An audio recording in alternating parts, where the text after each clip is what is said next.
We are Seven Truth. Seven Truth Entertainment. muy internet yéen ñi ñu tàmm di ñu seetaan ci seen chaîne Seven Truth TV tey seen émission politique neuve ñëwaat ak un jeune il est le chargé de com de la commune de Bambilor ñu koy wax Boubacar ou Bouba Diop. On va essayer de retracer wala de revenir un peu sur les réalisations ak sur les manquements du maire Ngagne Diop mais aussi ñoom seen perspective ak ban gis-gis leen am au niveau de la commune de Bambilor. Bonjour maa ngi leen di nuyu. Bouba nuyu naa la. nuyu naa la. naka yaa ngi am jàmm. maa ngi am jàmm bu baax. kan mooy Bouba Diop ci cursus ak ci fonction responsabilité politique ak professionnelle un peu. maa ngi lay ziar di ziar seen mbokk auditeurs yi ak auditrices yi. di ziar aussi habitants commune bu Bambilor mais aussi ak communes yi nga xamante ne ñoo nekk Sangalkam ak li ko wër ak waa département bu Rufisque yëpp. di nuyu Pastef bu commune bu Bambilor à travers son coordonnateur Moustapha Seck. di am mbégte lool teew fi tey. malheureusement niñ ko bëggee woon demeewul noonu. parce que l'objectif ci schéma émission bi. c'est de promouvoir le débat politique à travers une certaine contradiction et que ñi nga invité woon ñëwuñu. donc on est obligé de s'adapter. donc ñu ngi la siy gërëm. kan mooy Bouba Diop Bouba Diop ñi ko xam fii la plupart ils le connaissent à travers le mouvement sportif. nekkoon joueur de football fii football Bambilor. BFC. mais par la suite voyagé woon naa j'ai fait 8 ans en Allemagne. Maintenant je fais la navette entre l'Allemagne et le Sénégal et Bambilor. Guten Tag. Guten Tag. Guten Tag. Guten Tag. Ich freue mich hier zu sein. Donc sur le plan politique nag je suis membre de PASTEF et je suis membre du mouvement national des cadres de PASTEF bokk ci commission décentralisation et aussi nekk responsable de la communication au niveau de PASTEF commune Bambilor. Et par rapport au cursus scolaire aussi Bambilor laa jàngee j'ai fait le lycée Abdoulaye Sadji. J'étais aussi à l'université Cheikh Anta Diop au département des sciences juridiques et politiques voilà amee sama maîtrise en droit. Après s'il a voyagé j'ai fait l'Allemagne là j'ai fait un master en relations économiques internationales et aussi j'ai été à Paris où j'ai fait le management international des projets territoriaux et depuis je travaille pour une ONG en tant que responsable de projet Afrique, responsable des projets qui sont au niveau du Sénégal, du Togo, du Sahara occidental. Et au Sénégal on a différents projets am nañ projet yu bëri yoo xamante ne ni ñu ngi leen di accompagner. Donc moi je suis chargé de suivi et évaluation de ces projets-là. Donc en gros par rapport à ma personne et par rapport à mon cursus par rapport à mon background loolu laa mën a joxe. Mais félicitations mes encouragements encore. Lii ça prouve et ça montre nettement que il y a quelque chose qui se prépare qui se dessine dans l'avenir dans ce pays parce que bu njëkk politique bi ñu ko doon def mënoon ni woon deuxième âge troisième âge mais léegi c'est des jeunes intègres et intégrés en même temps ñoom ñooy dugg engagé wu dans les relations et dans les affaires de la cité. Sur ce même point sur les affaires de la cité bonne gestion ou mauvaise gestion appelez la politique. Tey boo doon def le diagnostic total de la commune de Bambilor avant même ngay expliquer un peu sa vision au niveau national. Au niveau local accession Ngagne Diop à aujourd'hui pas si élection yi récent yi mais depuis mu nekk Bambilor à aujourd'hui d'ailleurs ça fait combien d'années ak lan la fi def ak lan moo manqué. waaw Ngagne Diop je pense que bu ñu waxee peut-être on peut dire que mu ngi ci 3e mandat de 5 ans de 7 ans. De 5 ans bon je pense que mu ngi gérer commune pendant presque une décennie. Donc bu fekkee en ce qui concerne le management des projets toll na foo xamante ni war nañ fa mën a def évaluation. Parce que day am phase boo xamante ni peut-être kuy soog a toog là mu ngi ci conception. mu ngi ci premier acte yi mu ngi def inputam.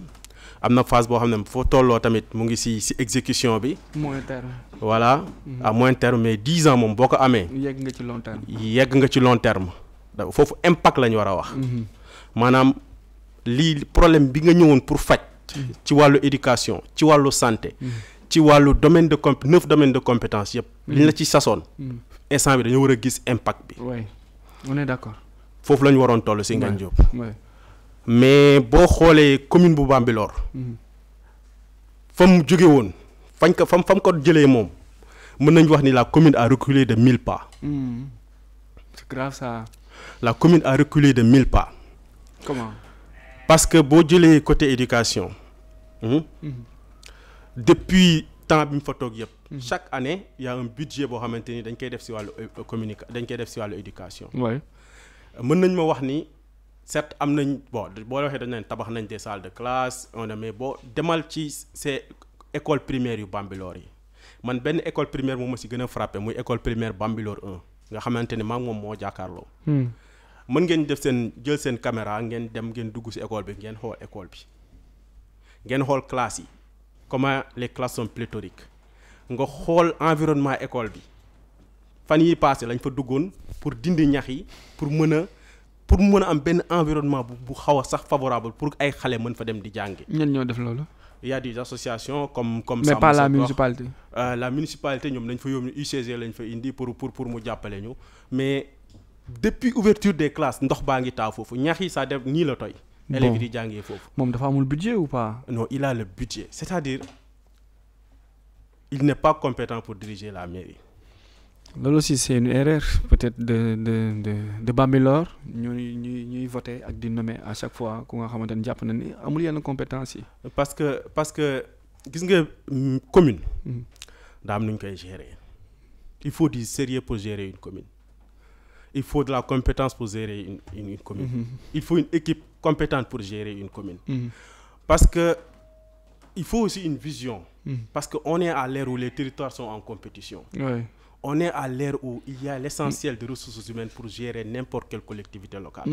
Mais il faut une approche. Nga am benn approche boo xam ne c'est une approche inclusive. Il faut que nga am une approche participative. Il faut que nga jege population bi. Il faut pas nga tëju yaag say conseillers fan ni yéen vous pouvez régler tous les problèmes du monde, c'est pas possible. Okay. Pour une gestion soit performante, pour une gestion pour produire les impacts yi nga xam te moom lañ mën a xaar. Il faut que les populations à quelque niveau que ce soit soient imprégnées dans la gestion de la commune. Il faut un certain niveau de transparence dans la gestion de la commune alors que loolu amul. léegi wax nga ci domaine éducation tey boo demoon ci comme neuf la boo demoon ci santé bi aussi.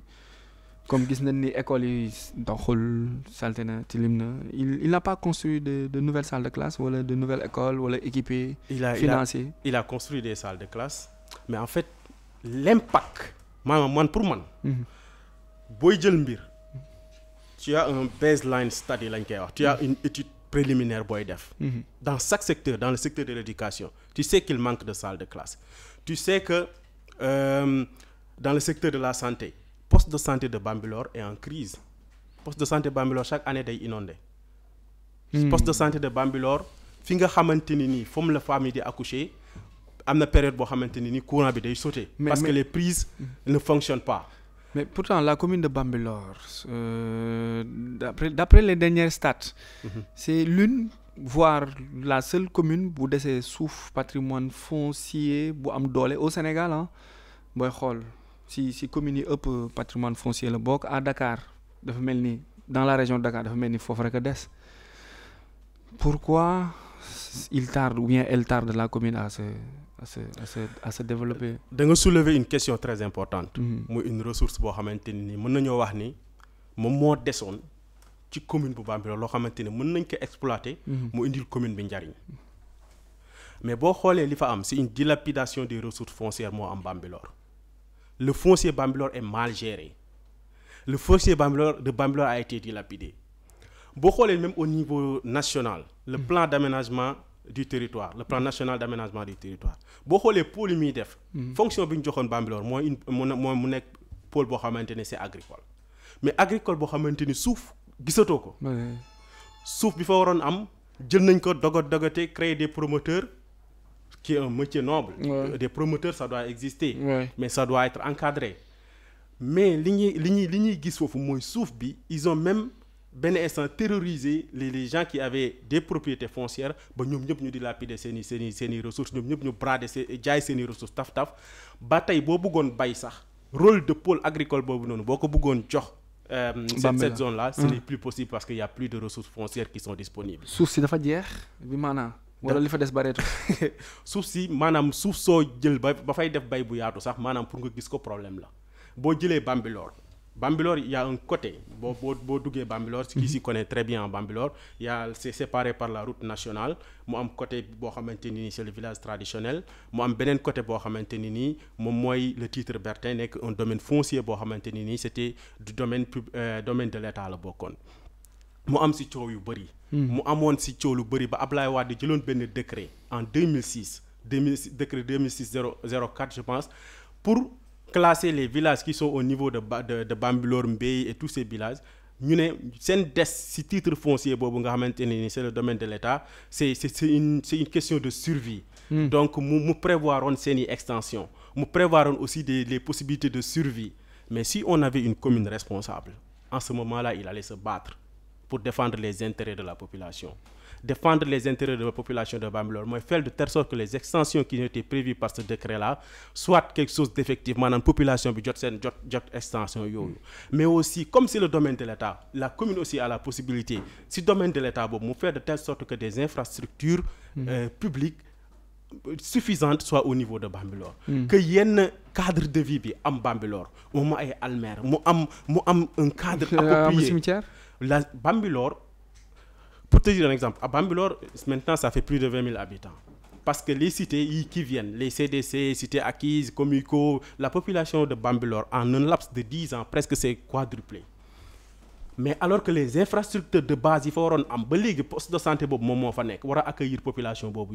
Ben Almer cité prévoir un cadre approprié. Commune bi di len sétane ñu leen di sétane ñuy doxalé ñu leen neex ba ñom sax amuñu ay almer yo xamanteni bu yalla té parce que dundu ak dé ñoo and bu kenn wañé ko ci ñom dinañ ko mëna denc almer yoy don dans quelques instants ces almer cimetière yoy non day fess amul benen fo xamanteni ni mënañ ko fa prévoir. Té pourtant promoteurs yi bu ñuy ñëw dañuy indi xaliss bu bari lañuy indi ñaari xaliss yu bokul xaliss bu ñëk bi moy li ngañ man ma la ko jox pour nga acceptellement ben patrimoine foncier neexal la pour boire la prime de signature. Lolo ça varie entre varier entre 5 à 500 millions. Ça dépend ci li ngay ki bi ni mi toll. Ak voilà après li ngay joxe pour que nga meuna def construction beeg yoy. Te mairie bi mo wara def suivi évaluation pour xol ndax construction bi respecté nga norme cadastre bi, domanial bi, aménagement bi, viabiliser tout, mais bon, il y a rien parce que peut-être derrière lui amul ku koy tamponner, ku koy wax non, c'est pas ça, il faut faire ça. C'est pas ça, c'est une gestion irresponsable de la commune. Mais aussi c'est une gestion pour Hamantini, c'est une gestion spontanée. Donc Ngagne devrait il y a pas une vision, il y a pas une philosophie. Ngagne devrait être riche hein. Mais il devrait être très riche. C'est quelqu'un, on peut considérer qu'il est quelqu'un de riche. Bah, dès que dafa mëna may xaliss en plus. Bon, c'est ce que j'en dis, c'est la politique ancienne, la politique pour Hamantini, tu veux transformer les gens en des personnes yo Hamantini dañu ñëw di la yalwaan, alors que le monde actuel a dépassé ce stade. Oui. On est dans l'ère où la commune, c'est d'abord un projet de société. Nous avons indi ce qu'on appelle l'acte 3 de la décentralisation. Ça fait presque acte 3 pour évaluer parce que ça fait des années. Leur objectif, c'est de créer des territoires viables, performants, des territoires où le territoire est un cadre où se développent des projets sociaux et économiques. Mais depuis Bobo, non. Bambilor, la commune de Bambilor, c'est un territoire viable. C'est un territoire porteur de projets socio-économiques.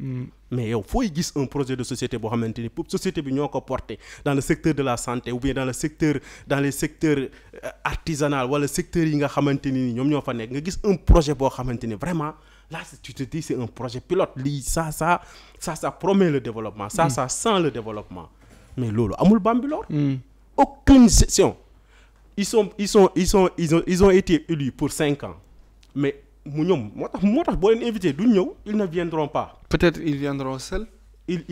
Seuls sans contradiction. Ils n'aiment pas la contradiction. Parce que c'est facile de dire le micro, toi, tu lui poses des questions, tu réponds à ta manière. Mais yo, Seven Truths, je pense que c'est une philosophie très importante. Parce que la vérité, elle doit être éprouvée. Pour nous, nous savons que c'est ça. Nous devons talk fi jakarlo ak nit ñi jakarlo ak administré yi ñom li nga xamantene mom lañu moy sen projet ñu tek ko nit ñi wala li nga xamné mom lañ indi comme impact comme résultat dans le cadre du développement nous mettre en épreuve avec d'autres personnes parce que ils ont été élus pour 5 ans 5 ans lañ leen fal. Une commune respectueuse, une commune boo xamante ni nii bëgg na sori. Normalement dans 5 ans tu dois avoir une stratégie claire. Oui. Dans le secteur de la santé. Plan de stratégie, plan de stratégie, avoir une communication. Oui. Et pouvoir plan aussi exactement avoir des mesures de performance. Oui. Dans chaque domaine tu te dis que nous avons un bon management pour tels indicateurs. Exactement. C'est ça la gestion, c'est ça le sérieux. Moi tax bu ñu nee évaluer la gestion de la commune de Bambilor, c'est même quasi impossible de l'évaluer en tant que tel parce qu'il n'y a pas de gestion. Parce que la gestion, c'est l'art de gérer des ressources, c'est l'art de planifier, c'est un management constant, c'est de la transparence constante, mais ça n'existe pas au niveau de la commune de Bambilor. S'ils sont dans les plateaux, ils peuvent raconter ce qu'ils veulent quand ils sont seuls, mais s'ils sont mis en confrontation avec d'autres gens qui connaissent bien ce que c'est que le développement d'une commune, qui savent bien ce que c'est que le développement d'une localité, ils ne pourront pas passer. C'est la raison pour laquelle ils n'aiment pas la contradiction. Mais waroon nañ fi ñëw teew toog ak nit ñi wax ak ñun. D'accord. Maintenant ci neuf domaines de compétence yi ban domaine nga gis ni def nañ ci effort. C'est 9 domaines de compétences. En fait 15 ans yi jot a romb ou bien 10 ans yi jot a romb. En fait, c'est une gestion calamiteuse. La seule chose que li ñu réussir mooy c'est de transformer la commune de Bambilor en dortoir. Je vous explique. Dortoir maanaam tey Bambilor boo fa demee parce que une commune dafa war a am une identité territoriale. maanaam boo demee di nga xam ne fii commune bi kat dañuy bay wala activité économique bi moom moo fa am lii mooy ay force am lii dans tel ce domaine bii la mën a performer parce que pour être fort il faut nga spécialiser dans un certain domaine nga def benn diagnostic bu clair que je suis dans un environnement commune Bambilor fii la nekk il y a l'aéroport il y a les autres statuts il y a Lac Rose mu ngi fi côté tourisme des trucs comme ça tu te crées une certaine identité communale boo xamante ni moom ngay am si loolu si ngay basé développement commune bi mais loolu amul Bambilor. Mais il faut que Bambilor se lève alors si Bambilor a tout ce patrimoine toute cette richesse toute cette jeunesse toute cette force ba pare en retour ñu bàyyi ko entre des mains des personnes qui savent pas manager c'est quoi l'urbanisme c'est quoi le management territorial c'est quoi donc il le faut mais malheureusement je sais pas pour vous et heureusement pour lui et ses amis ils ont gagné encore aux élections yi war fi toogaat fii ba 2027. Ils ont gagné à Bambilor parce que au niveau de Bambilor aussi il y a l'aspect politique qui est dedans. Parce que aussi pour moi les leaders qui étaient au niveau de l'opposition ils ont commis dañoo def ay erreurs politiques yoo xamante ni ñoom ñoo permettre le retour de Ngagne Diop au niveau de la commune de Bambilor. Parce que boo xoolee le pourcentage des différentes parties de l'opposition s'ils étaient réunis moom mooy dépasser le pourcentage de Ngagne Diop loolu di expliquer que la majorité commune Bambilor majorité des votants ils sont contre la manière de Ngagne Diop de gérer la commune de Bambilor. Donc c'est une question de stratégie politique qu'ils ont raté. C'est une question d'organisation politique, de solidarité politique boo xamante ni ils devaient mettre ça de côté et privilégier l'intérêt de la commune l'intérêt des populations boole seen doole jël seen ambition crypto personnelle yi tegee ko ne boole seen doole et mettre en place une équipe communale dynamique parce que ce n'est plus une personne benn messie parce que la façon bi ñuy gérer communes yi comme gestion yoo xamante ne c'était des temps de Iliman Ndoye c'était des temps yoo xamante ni te si gestion yu yàgg maintenant la gestion c'est avec l'acte 3 dafa war a gën a yomb c'est une gestion d'équipe une équipe dynamique chacun am domaine de compétence yu déterminé ngeen boole seen doole di réfléchir impliquer la population boo bëggee indi un projet boo bëggee def dara tu vas aux côtés de la population expliquer leen ñu jox la seen avis nga indiwaat ko donc c'est ça la manière de gérer maintenant dépassé nañ foo xamante ni maire bi day toog xawaare maye xaalis maye terrain mais il va tout donner alors que sur le plan du développement il n'y aura aucun résultat à l'heure du bilan dañ lay aussi plateau doo ñëw parce que tu n'as pas de bilan tu n'as pas quelque chose à défendre si ce n'est la création de part et d'autre de personnes qui se sont enrichies sur le dos des Sénégalais. Sur le plan foncier aussi il faut comprendre que dafa am benn rapport de l'IGE boo xamee ni c'était en 2014 sur le titre Bertin c'est disponible sur internet il suffit juste de taper la rapport IGE bu 2014 sur le titre Bertin rapport bi dafa wax si ñu gérer titre boobu noonu pour enrichir des privés pour enrichir des personnes sur le dos des populations parce que décret bi nga xamante ni moom moo permettre ñu village yi des toujours dans ce titre foncier là décret boobu dafa prévoir na extension depuis 2006 ba 2000 on est en 2023 c'est combien d'années 17 ans ba léegi population Bambilor amul kenn ku mën a taxaw ne la extension Bambilor fii la nekk vous pensez que dans un pays normal dans une commune normale foo xamante ne maire bi am na fulla te dene day défendre population Bambilor yi seen extension yooyu dina toog ba léegi kenn du xam xalaat fa xëddeem non c'est pas possible. Ça c'est pas du sérieux alors que Bambilor en a besoin. Bambilor étouffe sur tous les points. Bambilor son avenir commune boobu noonu comme ni ma ko waxee c'est transformé en dortoir parce que dortoir mooy foo xamante ni du am benn activité économique. Les gens dañuy dem liggéeyi bu ngoonee ñu ñëw nelaw fa. ñëwaat tëddi alors que c'est Bambilor dafa amoon potentiel boo xamante ni nii c'était à exploiter c'était à mënoon nañ fa prévoir ay zones économiques mënoon nañ fa prévoir foo xamante ni nii ñi nga xamante ni ñu ngi yëngu ci wàllu économie dañ san am dinañ ko ñi yëngu ci wàllu bay conserver son identité conserver sa ruralité de pôle agricole être le grenier de Dakar di dundal waa Dakar mais kenn du ne parce que jege na zone maraîchère kenn nit ñi waruñ dëkk mais une identité territoire ça se défend ça se crée mais y a l'image de Déni aussi est-ce que Déni Biram nekkul aussi luy jaay Bambilor parce que Génération Foot si on connaît Déni si on entend commune boobu c'est des projets de ce genre-là. Ce sont des projets qu'il faut appuyer parce que aussi ça fait partie aussi de ce qui peut faire le développement. Parce que du question da ngay jël rek jox ko ay promoteurs privés ñu ñëw tabax seen i kii jaay ko am seen xaalis alors que la population autochtone je dirais qui est là moom du ci gis boppam. Alors que Bambilor loolu la ñuy dund. Léegi pour ñu dem ci dans les perspectives yi nga xamante ni peut-être vous de Pastef de l'opposition am ngeen ko. si yan angle ngeen di duggee. Donc moi je pense qu'il faut pour développer commune Bambilor il faut changer de fusil d'épaule maanaam il faut ñu changer d'approche faut ñu impliquer les gens dans la gestion de la commune. Il faut plus de transparence dans la gestion de la commune. Moi ce que j'attendais si commune bi ñi nga xamante ne ñu ngi leen di soog a fal même pour leur donner une seconde chance d'abord il faut que nit ñi xam le foncier de Bambilor vraiment ñu xam état des lieux. Parce que mooy suñu ressource bi nga xamante ni nii vraiment moom lañ dese pour mën si appuyer pour teg les bases du développement nit ñëpp xam ni suufu Bambilor lii moo ci des faire un état des lieux dans tous les domaines dans tous les secteurs moo xam santé la moo xam éducation et à partir de cela il faut nga poser yan objectif nga bëgg a atteindre d'ici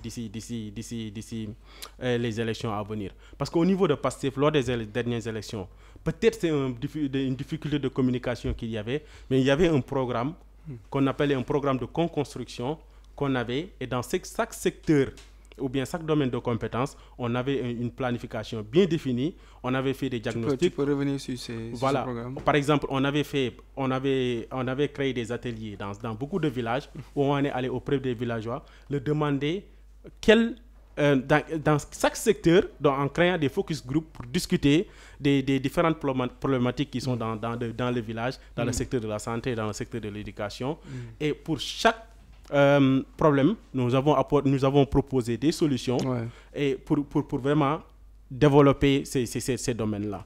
Donc c'était un programme bien défini, bien établi qu'on avait proposé aux populations mais je pense que ce qui a manqué c'est plus de communication parce que aussi être dans les médias utiliser des canaux de communication comme Seven Truth vient présenter notre programme pour que ça puisse être accessible au public. Est-ce que vous pensez qu'une fois arrivé au pouvoir, vous aurez les moyens, les compétences et pas de blocage pour réussir plus que Ngagne a fait dans un délai court? On n'aura pas de problème de communication. Parce que en fait, les gens ils n'attendent pas que par exemple Bambilor soit transformé comme Paris ou bien comme une autre commune dans un pays développé.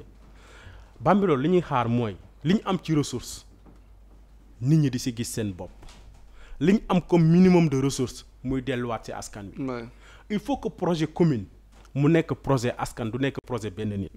Soo bëggee réussir faut que askan yi porter le développement maanaam il faut faire de telle sorte que su ma amee un projet dans le secteur de la santé mu nekk askan wi ñoom ñooy porter projet boobu noonu à travers une économie sociale et solidaire à travers des cotisations mais nag pour cela il faut une certaine transparence il faut une certaine transparence dans la gestion des ressources. Et une implication Une forte. implication forte. Par exemple, tey commune Bambilor boo fa demee tu regardes, tu vois absolument rien de transparent.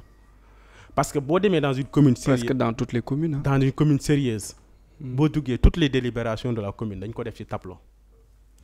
Le budget de la commune dañ ko def ci tableau. Yow da ngay dugg en tant que citoyen, tu vois nga xam ne xaalisu commune bi. parce que sa xaalis la. xaalisu commune bi la secteur de la santé lii lañ ci investir secteur éducation lii lañ ci def secteur beneen bi lii lañ ci def. nga gis xaalis bi bu ñu la c'est un budget de 1 milliard 800. 1 milliard 800 centime pour centime di nga xam xaalis boobu noonu fan la dugg. Le budget de Bambilor c'est 1 milliard 800 ou bien exemple nga joxe. Et le budget de la le budget bu commune Bambilor xam nga loolu aussi problème la. tourne autour de 1 milliard 800. presque 2 milliards. Oui. Bon, ça c'est une commune riche qui peut faire beaucoup de choses. 1 milliard 800 ça peut faire beaucoup de choses. Mais nag xam nga budget c'est une prévision. Ouais, c'est une prévision. yow xaalis boobu noonu après da nga koy dem wuti ay chiffres la rek. waaw alors que normalement ñoom seen budget bu année bu bii passé. war nañu mën a wax expliquer nit ñi. fi xaalis boobu jaar foofu la xaalis ak boobu la leen jaar ci def. di nga taxawaalu ba gis benn document écrit gars yi ngay invité fii ñuy ñëw te bokk ci commune Bambilor mais il faut les poser ces questions là. 1 milliard et quelques ngeen amoon depuis 2017 vous avez un 2017 vous avez des budgets qui dépassent le milliard kii sax yoo xamante ni ñu ngi waaj a àgg 2 milliards mais kenn ku la ci mën a tontu leeral la ni finaliser nañ sunu année bi communiquer ak population bi ne leen budget bi ñu leen waxoon 1 milliard 800 la li ñu leen jot a recouvrer secteur santé lii lañ ci def secteur bi lii lañ ci def mais on assiste à une gestion boo xamante ni. est-ce que du loolu moo tax ñoom duñ dem média duñ dem ci plateau yi aussi. Exactement, ils ont peur du débat. Ils fuient le débat. Pour expliquer, peut-être ils ont les idées, ils ont une intelligence, mais ils préfèrent ne pas aller se dévoiler en quelque sorte parce qu'on pourra leur poser des questions yi nga xamante ni allant dans ce sens. Su ko defee bon ils vont essayer de donner une réponse bu nga xamante ni ça va pas leur plaire. Et loolu mën na créer aussi benn dénigrement à l'encontre de leur personne, voilà. Donc ils préfèrent laisser tout le monde dans le sombre. Exactement. Et continuer à faire leur boulot tranquillement à côté. Exactement. Et là on sombre directement. C'est un problème national, hein. On sombre directement dans la médiocrité parce que en fait une gestion, quelle que soit cette gestion, elle a besoin de feedback. Ouais. Maanaam booy gérer même dans le milieu professionnel, ce que tu fais dans ton travail, tu as besoin de feedback. Moo am un feedback positif ou négatif. C'est à partir de ce feedback là que tu te construis. C'est à partir de ce feedback là nga ne ça c'est une critique dama koy jël xool comment améliorer cela. Parce que man li may defaluma ko sama bopp dama koy defal population bi. C'est mindset boobu lañ amul. Moo tax pour ñoom. C'est quelque chose de très facile. C'est quelque chose de très facile. dañuy desee te en plus am na loo xam ne su ma ko waxee parce que y a pas un adversaire du ma ci dugg parce que y a pas un adversaire amul koo xamante ni nii. dina mën a def ak yow face to face. dina mën a def ak man face to face boobu moo tax dama koy bàyyi. mais nag am na loo xamante ni nii par exemple dans la gestion des marchés publics. loo xamante ni nii su ma ko waxee damay teg preuve à l'appui parce que dafa am rapport boo xamante ni nii. ARMP day publier annuellement des rapports defoon na benn rapport ci commune de Bambilor en 2020 et il avait constaté de nombreuses vices de procédure de nombreuses violations de la loi ay non-conformités yu bëri. En 2021 mu defaat beneen rapport boo xamante ni boo tapé sur l'internet rapport de l'ARMP bu 2021 nga tapé à la page 49 ak page 45 dina la indil communes yi ne sa nekk Sénégal yëpp. fan la ci mës a def rapport ak commune bu ci nekk rapport boobu ba mu ko defee ba mu delluwaatee di fa xool ba xam proposition yi mu leen joxoon est-ce qu'ils se sont améliorés entre temps ou ils sont pas améliorés nga dem passe 49 nga wàcc ci tableau bi ba gis commune Bambilor da ngay dem mu defal la faible du samay wax c'est vérifiable par tout le monde pour population Bambilor xam ni ñuy gérer commune bi ni ñuy gérer seeni ressources. C'est pas une gestion boo xamante ni nii c'est basé sur la compétence c'est géré sur la transparence et que c'est à eux de prendre leurs responsabilités. D'accord. Maintenant notre dernière question, on va parler un peu sur l'actualité politique nationale. Bon, c'est une seule question. C'est la question qui tourne autour du troisième mandat. Donc, êtes-vous pour ou contre?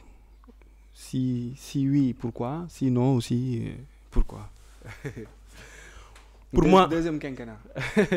Pour moi, la question du troisième mandat, c'est une question qui est réglée par la constitution de ce pays, qui est la charte suprême. La constitution qui est au sommet de la hiérarchie des normes juridiques stipule clairement que nul ne peut faire plus de 2 mandats consécutifs. Mais eux qui disent que interprétation, deuxième quinquennat, tout est mën nga interpréter tout ce que tu veux. Mën nga luñ la wax mu leer say nopp bu la neexee sax nga ne asamaan saa ngi nii nga ne gisuma ko. Mais tous les Sénégalais sont témoins parce que le président de la République c'est un constituant. Sa parole compte. Il l'a dit, il l'a écrit. Bind na ko ci livre am wax na ko fu ci nekk mandat bii may def mooy bu mujjee bi. Maintenant la question qu'il faut se poser mooy est-ce que président de la République day violer la constitution ou pas? Moi je pense que c'est cette question qu'il faut se poser. Eux ils se proclament républicains.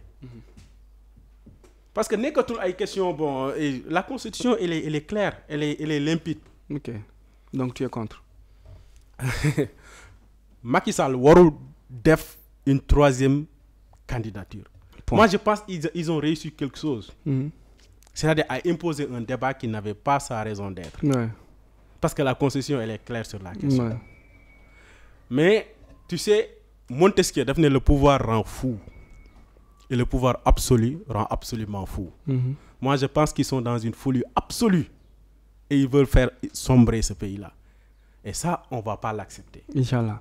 Et la question sur le procès, dernière question. Procès, il y a une procédure administrative, judiciaire.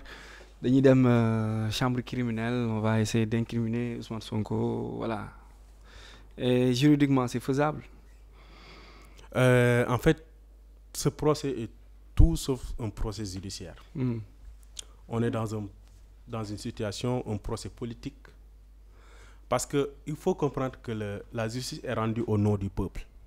Et le peuple sénégalais, il a classé cette chose-là sans suite. Et je peux le démontrer à différents niveaux. Saaga nañ ko, wax nañ ko, accusé nañ ko viol. Teewul la commune de Ziguinchor a confié un mandat électif au président Ousmane Sonko. Accusé nañ ko viol. Def nañ ko tête de liste au niveau de la coalition Yewwi Askan Wi. Les Sénégalais ont voté massivement pour la coalition Yewwi Askan Wi. C'est-à-dire sous l'œil du peuple sénégalais. Affaire bi leer na xanaa juge Maham Diallo moom la boppam leerul.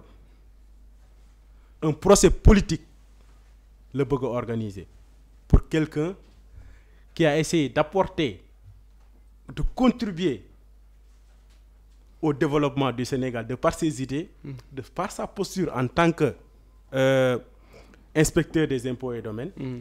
Ñu bëgg ko persécuter, humilier ko dans le cadre d'un procès. Loolu Pastef du ko nangu. Loolu gëm naa ni am naa yaqiinu askanu Sénégal duñ ko seetaan. Élection yii ñu jëm muy 2024 incha allah président Ousmane Sonko dina nekk candidat te ñaan nañ yàlla mi nga xamante ne moo joxe nguur mu jox ko nguur gi ñu jubbanti Sénégal. incha allah ce mot de la fin. Le mot de la fin, je remercie vraiment l'équipe de Seven Truth maa ngi leen di gërëm di leen sant si opportunité bi ñu jox pour ñu mën a wax suñu xalaat wax suñu gis-gis si doxalinu commune Bambilor ak doxalinu Sénégal. Bi mu fi ñëwee aussi fekk naa fi une équipe très accueillante vraiment jeune dynamique et que gis naa aussi investissement bi nga xamante ni nii am na ci dañuy ñaan yàlla objectif yi ngeen am wala pas-pas bi ngeen am ba samp kuréel gi yàlla def mu loolu nekk.